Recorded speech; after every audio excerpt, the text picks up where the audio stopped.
ಅಭಯಶೀಲಾ ಅವರೇ, ಒಬ್ಬ ಮಹಿಳಾ ಹೋರಾಟಗಾರ್ತಿಯಾಗಿ ಈ ಕೇಸ್ನ ನೀವು ಹೇಗೆ ನೋಡ್ತೀರಿ? ಒಂದು ಕಾನೂನು ರೀತಿಯಲ್ಲಿ ಅವ್ರಿಗೇನು ಕೇಸ್ ದಾಖಲು ಮಾಡಿದ್ದಾರೆ ಪೊಲೀಸವ್ರಿಗೆ, ಅದು ಸಾಕ್ಷಿ ಆಧಾರಗಳಿಲ್ದೇ FIR ಮಾಡಿರೋಕ್ಕೆ ಸಾಧ್ಯ ಆಗತ್ತಾ? ಸಾಕ್ಷಿಗಳಿದೆ ಅಲ್ವಾ?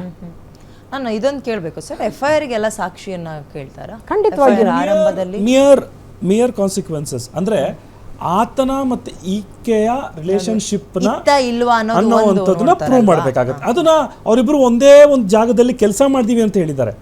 ಸಾಕ್ಷಿ ಆಧಾರ ಅಂದ್ರೆ ಏನು? Medical grounds. ಈಗ ಒಂದು ಹೆಣ್ಣಿಗೆ ಒಂದು ಅತ್ಯಾಚಾರ ಆಗಿದೆ, ಆಕೆಯನ್ನ ಸೀರೆ ಎಳೆದಿರ್ತಾರೆ, ಅರ್ದಿರ್ತಾರೆ ಅನ್ನೋವಂಥದ್ದು ಅವತ್ತಿನ ಎವಿಡೆನ್ಸು. ನಿಮ್ಗೆ ಅನ್ಸುತ್ತಾ 2 ವರ್ಷ ಆದ್ಮೇಲೆ ಕೂಡ ಅತ್ಯಾಚಾರದ ಎವಿಡೆನ್ಸ್ಗಳು, ಆ ಬಟ್ಟೆಗಳು, ಆ ಒಂದು ಉಗ್ರಿನ ಮಾರ್ಕು ಎಲ್ಲ ಇರ್ತವೆ ಅಂತ ನಿಮ್ಗೆ ಅನ್ಸುತ್ತಾ?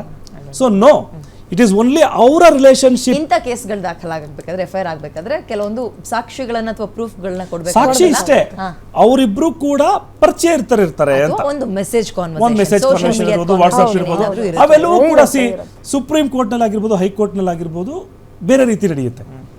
ಅದು ಎಷ್ಟು ಸುಲಭವಾಗಿ ನಡೆಯುತ್ತೆ ಅಂದ್ರೆ ಕನ್ಸೆಂಟ್ ಅನ್ನೋವಂಥದ್ದು ಎಲ್ಲೋ ಒಂದು ದಿಕ್ಕಿನಲ್ಲೂ ಕೂಡ ಆಕೆಯ ಒಪ್ಪಿಗೆ ಇತ್ತು ಅಂತ ಬಂದಾಗ ಅದು ರೇಪ್ ಆಗಕ್ಕೆ ಸಾಧ್ಯವೇ ಇಲ್ಲ. ಅದ್ರ ಬಗ್ಗೆ ನಾನು ಮಾತಾಡ್ತೀನಿ ನಿಮ್ಮ ಹತ್ರ. ಎಸ್, ಗೋ ಹೆಡ್. ಮೇಡಮ್, ಇವಾಗ ಆಕೆ ಏನು ಕಂಪ್ಲೇಂಟ್ ಕೊಟ್ಟಿದ್ದಾಳೆ ಇವ್ರ ಮೇಲೆ, ಮನು ಈ ಥರ ರೇಪ್ ಮಾಡಿದ್ದಾರೆ ಅಂತ, ಇದು ನಿಜವಾಗ್ಲೂ ಆಗಿದ್ಯಾ ಅನ್ನೋದನ್ನ ಕಾನೂನಿನ ಮುಖಾಂತರ ಬಗೆಹರಿಸ್ಕೋಬೇಕು. ಈಗ ಸರ್ ಹೇಳ್ದಂಗೆನೆ ಅದು ಕರೆಕ್ಟಾಗಿ ರೇಪ್ ಆಗಿದೆಯಾ ಇಲ್ವಾ, ಲಿವ್ ಇನ್ ರಿಲೇಷನ್ಶಿಪ್ಪಲ್ಲಿ ರೇಪ್ ಅನ್ನೋದು ಬರೋದಿಲ್ಲ. ಯಾಕಂದರೆ ಇಬ್ರು ಒಟ್ಟು ಸೇರಿ ಮಾಡಿರೋಂಥದ್ದು ಇರೋದ್ರಿಂದ ಸೊ ಇದು ರೇಪ್ ಅಂತ ಕನ್ಸಿಡರ್ ಆಗೋದಿಲ್ಲ. ಆದ್ರೂ ಸಮ್ಟೈಮ್ಸ್ ಜಗಳಗಳಲ್ಲಿರ್ಬೋದು, ಮನಸ್ತಾಪಗಳು, ವಿರೋಧಗಳು, ಮತ್ತು ನಿನಗೆ ಸರಿಯಾದ ಟೈಮ್ಗೆ ನಾನು ಬುದ್ಧಿ ಕಲಿಸ್ತೀನಿ ಅನ್ನೋ ವಿಚಾರಗಳಿರ್ಬೋದು.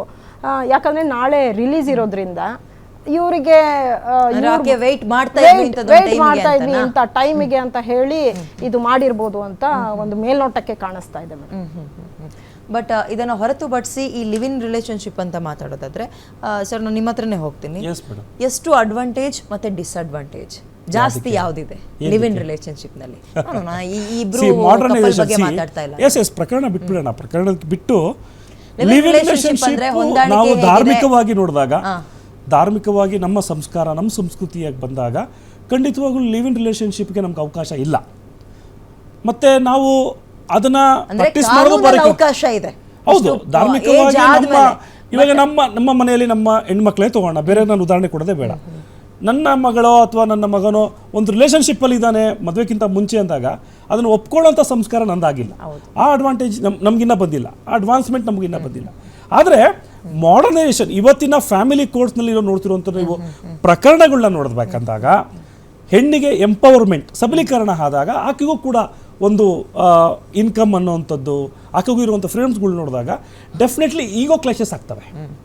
ಹಾಗಾಗಿ ಈ ಫ್ಯಾಮಿಲಿ ಕೋರ್ಟ್ನಲ್ಲಿ ಹಲವಾರು ವಿಚ್ಛೇದನ ಕೇಸ್ಗಳಾಗಿರ್ಬೋದು, ಅಥವಾ ಕಾನೂನಿನ ಭಾರತದಲ್ಲಿರುವಂಥ ಕಾನೂನುಗಳಿಗೆ ಏನು ಹೆಣ್ಣಿಗೆ ಸೌಕರ್ಯ ಇದೋ ಅದನ್ನು ಮಿಸ್ಯೂಸ್ ಮಾಡ್ಕೊಳ್ಳೋಗಿರ್ಬೋದು, ಇವು ಜಾಸ್ತಿ ಆಗಿದ್ದಾವೆ ಅಂತ ಹೇಳೋದು ನಾನು ಇಷ್ಟಪಡ್ತೀನಿ. ಸೊ ಈ ರೀತಿಯಾಗಿದ್ದಾಗ ಒಬ್ಬರನ್ನೊಬ್ಬರನ್ನ ಅರ್ಥ ಮಾಡ್ಕೊಳ್ಳೋದಕ್ಕೆ ಈ ಲಿವಿಂಗ್ ರಿಲೇಶನ್ಶಿಪ್ ಎಲ್ಲೋ ಒಂದು ಕಡೆ ಬೇಕು ಅಂತ ಹೇಳ್ತಾರೆ. ಬಟ್ ಅದು ಫಿಸಿಕಲ್ ಆಗಿ ಅರ್ಥ ಮಾಡ್ಕೊಬೇಕು ಅನ್ನೋಂಥದ್ದು ಎಲ್ಲೂ ಇಲ್ಲ. ಲಿವ್ ಇನ್ ರಿಲೇಶನ್ಶಿಪ್ ಅಂದ್ರೆ ಏನು? ನೀನು ಫಿಸಿಕಲ್ ಆಗೇ ಇರಬೇಕು, ಅವಾಗ ಲಿವ್ ಇನ್ ರಿಲೇಶನ್ಶಿಪ್ ಅಂತ ಹೇಳಕ್ಕಾಗಲ್ಲ. ನೀನು ಅಂಡರ್ಸ್ಟ್ಯಾಂಡಿಂಗ್, ರಿಯಲಿಸ್ಟಿಕ್ ಅಂಡರ್ಸ್ಟ್ಯಾಂಡಿಂಗ್ ಅನ್ನುವಂಥದ್ದು, ಹೊಂದಾಣಿಕೆ ನಮ್ಮಿಬ್ಬರಿಗೆ ಆಗುತ್ತಾ, ಸರಿ ಎಲ್ಲವೂ ಸರಿ ಇದ್ರೆ ನಾವು ಮದುವೆ ಆಗೋಣ ಅನ್ನುವಂಥದ್ದು. ಬಟ್ ಅದು ಫಿಸಿಕಲ್ ಅಟ್ಯಾಚ್ಮೆಂಟ್ ಇರಲೇಬೇಕಾ ಅನ್ನೋಂಥದ್ದು ಅದು ಅವ್ರಿಗೆ ಬಿಟ್ಟಿರೋಂಥದ್ದು. ಈಗ ಆ ಲಿವ್ ಇನ್ ರಿಲೇಶನ್ಶಿಪ್ ನ ಎಷ್ಟು ಜನ ಮಿಸ್ಯೂಸ್ ಮಾಡ್ಕೊತಾ ಇದ್ದಾರೆ ಅನ್ನೋದು ಕೂಡ ಇಂಪಾರ್ಟೆಂಟ್. ಅಂದ್ರೆ 1 ವರ್ಷ ನಾವು ಇಬ್ರು ಲಿವಿಂಗ್ ರಿಲೇಶನ್ಶಿಪ್ ಇರೋಣ, ಆಮೇಲೆ ಮದುವೆ ಮಾಡ್ಕೊಳ್ಳೋಣ ಅಂತ ಹೇಳ್ತಾರೆ. ಅಷ್ಟರಲ್ಲಿ ಮಗು ಆಗುತ್ತೆ, ಒಂದು ಆಪರೇಷನ್ ಮಾಡ್ತಾರೆ, ಒಂದು ಆಪರೇಷನ್ ಆಗಿರುತ್ತೆ, ಅಥವಾ ಮಗು ಉಟ್ಕೊಂಡು ಇದಾಗಿರೋ. ನನ್ನ ಹತ್ರ ಹಲವಾರು ಪ್ರಕರಣಗಳಿದ್ದಾವೆ ಈ ಥರ. ಒಂದೊಂದ್ಸರಿ ಅನಿಸುತ್ತೆ, ಒಂದು ಕಡೆ ಹೆಣ್ಣು ತಪ್ಪಾಗಿರ್ತಾರೆ, ಒಂದು ಕಡೆ ಗಂಡು ತಪ್ಪಾಗಿರ್ತಾರೆ. ಇವತ್ತು ಯಾರೂ ಕೂಡ ವೀಕ್ ಇಲ್ಲ ನಾವು ನೋಡ್ತಿರುವಂಥ ಪ್ರಾಸ್ಪೆಕ್ಟಿವಲ್ಲಿ. ಮಹಿಳೆಯರು ಕೂಡ ಸ್ಟ್ರಾಂಗ್ ಇದ್ದಾರೆ, ಗಂಡಸರು ಕೂಡ ವೀಕ್ ಇದ್ದಾರೆ, ಗಂಡಸರು ಕೂಡ ಸ್ಟ್ರಾಂಗ್ ಇದ್ದಾರೆ, ಮಹಿಳೆ ಕೂಡ ವೀಕ್ ಇದ್ದಾರೆ. ಸೊ ಈ ಕಾನೂನುಗಳು ಈಕ್ವಲ್ ಆಗೂ ಇರಬೇಕಾಗತ್ತೆ ಅಂತ ಅನಿಸುತ್ತೆ. ಮತ್ತು ಒಂದು ಉದಾಹರಣೆ ಹೇಳ್ತೀನಿ, ಒಂದು ಚಿಕ್ಕದಾಗಿ ಹೇಳ್ಬಿಡ್ತೀನಿ. ಗಂಡಸು ಕೂಡ ಹೆಣ್ಣಿನ ಮೇಲೆ ರೇಪ್ ಕೇಸ್ ಆಗುವಂಥ ಕಾನೂನು ಈ ದೇಶದ ಕಾನೂನಲ್ಲಿ ಆ ಬುಕ್ಕಲ್ಲಿದೆ. ಆದರೆ ಎಷ್ಟು ಜನ ಆಗ್ತಾರೆ, ಅದು ಇದಿಲ್ಲ. ಬಾಂಬೆ ಹೈಕೋರ್ಟ್ನಲ್ಲಿ ನೋಡ್ಬೋದು, ಒಂದು ಮಗುವನ್ನು, ಗಂಡು ಮಗುವನ್ನು 21 ವರ್ಷದ ಹುಡುಗ ಹೆಣ್ಮಗಳು ಕರ್ಕೊಂಡು ಹೋಗಿದ್ದಾಳೆ ಗುಜರಾತ್ಗೆ. ಸೊ ಅದು ಫೈಂಡ್ ಔಟ್ ಮಾಡಿ ಆ ಹುಡುಗ 16 ವರ್ಷ ಇರ್ತಾನೆ. ಆ ಹುಡುಗನ ಪರವಾಗಿ ಪ್ರಕರಣಗಳಿವೆಲ್ಲವೂ ಕೂಡ ಇರ್ತವೆ. So when you concentrate on the sex, ಅಂದರೆ ನೀವು ಆ ಒಂದು ಅದ್ರ ಬಗ್ಗೆನೇ ನೀವು ಕಾನ್ಸಂಟ್ರೇಟ್ ಮಾಡಿದಾಗ ಅದಕ್ಕೆ ಹಲವಾರು ಹೆಸರುಗಳನ್ನ ಇಟ್ಕೊಂಡು ಹೊಸ ಪ್ರಯೋಗಗಳನ್ನ ಮಾಡ್ತಿರೋವಂಥದ್ದು ತಪ್ಪಾಗುತ್ತೆ. ಸೊ ಹಾಗಾಗಿ ಇಂಥ ಸೆಕ್ಷನ್ಗಳು ನೋಡಿ, ಇವಾಗ ರೇಪ್ ಕೇಸ್ ಅಂದಾಗ ಅತ್ಯಾಚಾರದ ಕೇಸ ಅಂತ ಕಣ್ಣು ಒಂಥರ ಗಾಬರಿ ಆಗುತ್ತೆ ಎಲ್ರಿಗೂ ಕೂಡ. ಆದರೆ ನಿಮಗೆ ಆ ಕೇಸ್ಗಳು ಬಿದ್ದೋಗ್ತವೆ ಕೋರ್ಟ್ನಲ್ಲಿ, ಅದೇನೂ ಆಗಿಲ್ಲ ಅಂದಾಗ ನಿಮ್ಗೆ ಆಶ್ಚರ್ಯ ಆಗುತ್ತೆ. ಆಶ್ಚರ್ಯ ಪಡುವಂಥದ್ದು ಏನೂ ಇಲ್ಲ. ಯಾವುದೇ ಒಂದು ಅತ್ಯಾಚಾರ ಪ್ರಕರಣದಲ್ಲೂ ಕೂಡ ಮಿನಿಮಲ್ ಟೈಮ್ ಕೂಡ ವೇಸ್ಟ್ ಮಾಡೋಂಗಿಲ್ಲ. ಅತ್ಯಾಚಾರ ಆಗಿದೆ ನಿಮಗೆ ಶಿವಮೊಗ್ಗದಲ್ಲಿ ಹೋಟ್ಲಲ್ಲಿ ಅಂದರೆ, ಯಾಕೆ ಶಿವಮೊಗ್ಗದಲ್ಲಿ ಸಕಲೇಶ್ಪುರದಲ್ಲಿ ಪೊಲೀಸ್ ಸ್ಟೇಷನ್ ಇಲ್ವಾ? ಶಿಕಾರಿಪುರದಲ್ಲಿ ತನಕ ಯಾಕೆ ವೆಯ್ಟ್ ಮಾಡಿದೆ? ಹೌದು, ಯಾಕೆ ಅಲ್ಲಿ ಅಂತ ಪೊಲೀಸ್ ಸ್ಟೇಷನ್ ಇರಲ್ವಾ? ನೀವು ಹೇಳ್ದಾಗೆ ಒಂದು ರೇಪ್ ಕೇಸ್ನ ದಾಖಲು ಮಾಡೋಕೆ 7 ವರ್ಷಗಳ ಕಾಲ ಟೈಮ್ ಇರುತ್ತೆ.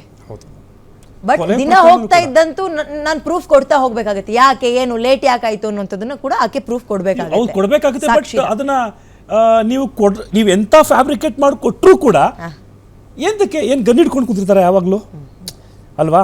ಮತ್ತೆ ಹಲವಾರು ಬಾರಿ ಬಂದಾಗಲೇ ಎದುರಿಸ್ತಾರ, ಮತ್ತೆ ಬಲವಂತವಾಗಿ ತಾಳಿ ಕಟ್ಟೋದು, ಇವೆಲ್ಲವೂ ಕೂಡ ಕೇಳಬೇಕಂದಾಗ ಏನನ್ಸುತ್ತೆ ತಮಗೆ?